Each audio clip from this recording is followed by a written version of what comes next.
ಮತ್ತೆ ಮಾಡೋದಿತ್ತು ಚಿತ್ರದ ನಾಯಕ. ಈ ಸಿನಿಮಾದು ನಂದು ಮೊದಲನೇ ಸಿನಿಮಾ. ಒಳ್ಳೆ ಗುಡ್ ಎಕ್ಸ್ಪೀರಿಯೆನ್ಸ್ ಇದರಲ್ಲಿ. ನನಗೆ ಫಸ್ಟ್ ಕೆಲವೊಂದು 2 ದಿನ ಶೂಟಿಂಗಲ್ಲಿ ಸ್ವಲ್ಪ ನಾಚಿಕೆ ಭಯ ಆಗ್ತಿತ್ತು. ಬಟ್ ನಮ್ಮ ಡೈರೆಕ್ಟ್ರು ಕಬಡ್ಡಿ ನರೇಂದ್ರ ಬಾಬು ಸರ್ ಆಗಲಿ ಅಥವಾ ಪರಂಗುಬಿ ಸರ್ ಆಗಲಿ ತುಂಬ ಸಪೋರ್ಟ್ ಮಾಡಿದ್ರು. ಡೈಲಾಗ್ ಡೆಲಿವರಿ ಆಗಲಿ ಮೆಥಲ್ ಆಗಲಿ ತುಂಬ ಹೆಲ್ಪ್ ಮಾಡಿದ್ರು. ಆಮೇಲೆ ಶೂಟಿಂಗ್ ಮತ್ತು ತುಂಬ ಚೆನ್ನಾಗಾಗಿದೆ. ತುಂಬ ತುಂಬ ಜಾಯಲ್ ಆಗಿ ನಡೀತು. ತುಂಬ ಫನ್ನಾಗಿ ಶೂಟಿಂಗ್ ಕಂಪ್ಲೀಟ್ ಮಾಡಿದ್ರು. ಏನು ರೋಲ್ ಇದರಲ್ಲಿ ನಿಮ್ಮದು? ನಾನು ಇದರಲ್ಲಿ ಒಬ್ಬ ಕಾಲೇಜ್ ಹುಡುಗ. ಕಾಲೇಜಿಗೆ ಚೆನ್ನಾಗಿ ಓದ್ತೀನಿ. ಬಟ್ ಏನಪ್ಪ ಅಂದರೆ ಯಾವುದಕ್ಕೂ ಡೋಂಟ್ ಕೇರ್ ಆ್ಯಟಿಟ್ಯೂಡ್ ಹುಡುಗ ನಾನು ಕಾಲೇಜಲ್ಲಿ.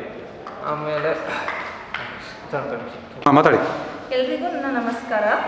ನನ್ನ ಹೆಸರು ಶ್ರುತಿ ಅನಿಲ್ ಕುಮಾರ್ ಅಂತ. ಎಲ್ರಿಗೂ ನಮಸ್ಕಾರ. ಸುಮಾ ಗಂಗಾಧರ್ ಅಂತ. ನಾವು ಕೆ ಸದಾಶಿವ ಅವರ ಸಣ್ಣ ಕಥೆ ಆಧಾರಿತ ಕಾದಂಬರಿ ಆಧಾರಿತ ಸಿನಿಮಾವನ್ನು ಮೊದಲನೇದಾಗಿ ಪ್ರೊಡ್ಯೂಸ್ ಮಾಡಿದ್ದೀವಿ.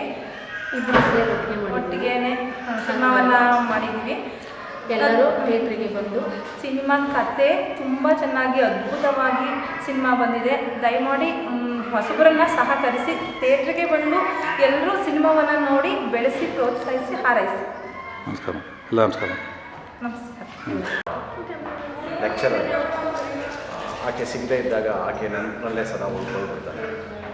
ನಂತರ ಆ ಕಾಲೇಜಿಗೆ ಮತ್ತೊಂದು ಹುಡುಗಿ ಬಂದಾಗ ಹುಡುಗಿ ನೋಡಿದಾಗ ಆತನಿಗೆ ತನ್ನ ಮಗಳನ್ನೇ ಕಂಡಷ್ಟು ಭಾಸವಾಗುತ್ತೆ. ಹಾಗಾಗಿ ಆ ಪ್ರೀತಿಯೇ ನಮ್ಮ ಪ್ರೀತಿಸ್ಕೊತಿದ್ರು ಆ ಪ್ರೀತಿ ಗೆಲ್ಲಬೇಕು ಅನ್ನೋ ಹಂಬಲದಲ್ಲಿ ಆತ ಆಸೆ ಪಡ್ತಾನೆ. ಆ ಕತೆ ಈ ಥರ ಒಂದು ಮಾನವೀಯ ಮೌಲ್ಯವನ್ನು ಹೇಳ್ಕೊಂಡು ಹೋಗುವಂಥ ಕತೆ. ಮತ್ತು ಪ್ರೀತಿ ಸದಾ ಹಸಿರು, ಯಾವತ್ತೂ ಹಚ್ಚ ಹಸಿರಾಗಿರುತ್ತೆ. ನನಗೆ ಅವನ ನೆನಪುಗಳೇ ಮಳೆ ಹೊಡಿತಾ ಇದೆ. ಹಾಗಾಗಿ ಮತ್ತೆ ಮಳೆ. Thank you.